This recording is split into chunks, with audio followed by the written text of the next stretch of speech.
Voice over for today's video mga day. So, andito pala kami sa Cadore Beach. So, andito rin kami nung Sunday pero hindi ako nakapag-vlog ng maayos kasi nga nagluloko itong cellphone ko. Naglakad-lakad nga ako papasok dito. Siguro mga 2 minutes lang naman. So, habang wala pa si Angel, kumuha muna ako ng video para may pakita ko sa inyo kung gaano kaganda ang Cadore Beach dito sa Tunmon mga day. Ang kagandahan dito sa Cadore Beach ay ang daming punong kahoy. Kaya kapag medyo mahangin talaga, ay talagang fresh na fresh talaga ang pakiramdam mo dito. Kaso nga lang, sa time na to ay masyadong humid. Libre ang lahat dito mga day. So hindi nyo kailangan mag-rent ng cottage, hindi kailangan mag-rent ng ihawan, hindi nyo kailangan magbayad kung saan kayo magbabanlaw after nyo maligo sa dagat.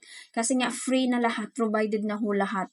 Ayun yung kagandahan. Nasa 4:30 ng hapon na pero yung sikat ng araw ay sobrang sakit pa din kapag dumapo ito sa balat ninyo. Meron pa ilan-ilan na nagja-jogging. Ang taas ng heat tolerance ng mga taong nagja-jogging sa mga ganitong oras. Madaming tao dito kapag weekend at walang pasukan at siguro yung iba na sa bakasyon kasi nga wala nang pasok dito. Dumating na nga si Angel so pahinga ng kaunti at nagkape na din kami. Iwas na iwas ka sa sikat ng araw pero sa kape ay hindi ka makakaiwas. Masarap naman talaga magkape sa hapon. Ang sarap sa pakiramdam kapag nagkakape talaga, promise.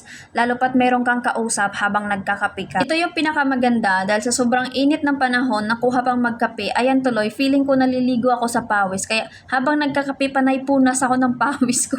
Habang nagkakape, syempre, chika-chika kung ano na ba nangyayari sa mga plano namin. Kasi nga, ang plano namin, habang wala yung mga amo namin, sa 2 weeks na yon ay maaga kaming gigising para makapag-jogging kami sa umaga at sa hapon. Pero yung nangyayari ay hindi namin nagagawa kung ano man yung mga plano na yon. Kasi nga, tamad na tamad kami bumangon sa umaga para gawin yung pag-jogging kuno. At dahil nga dito kami magdi-dinner na din sa beach, so after namin nagkape, sabi namin ay magwo-walking muna kami habang inaantay namin na dumilim. Kasi nga masyado pang maaga para mag-dinner na naman. Hindi pa kami nangalahati ng aming paglalakad-lakad kuno, pero ako ay hinihingal na. At ito yung view dito. Ayaw ni Angel magpahagip sa camera kasi nga wala daw siyang kilay. Ito yung shortcut way na minsan pag gusto kong maglakad papunta kay Angel at gusto naming magkita, so dito na din ako dumadaan sa seaside. Naglakad nga kami, nipatakman lang ng tubig, wala kaming dala, uhaw na ako dyan. Likod na lang ni Angel ang pwede kong ipakita sa inyo kasi merong kilay ang likod niya ata. So ito na yung view dito sa other side mga day. So hanggang dito na lang muna ang ating voice over. Enjoy watching!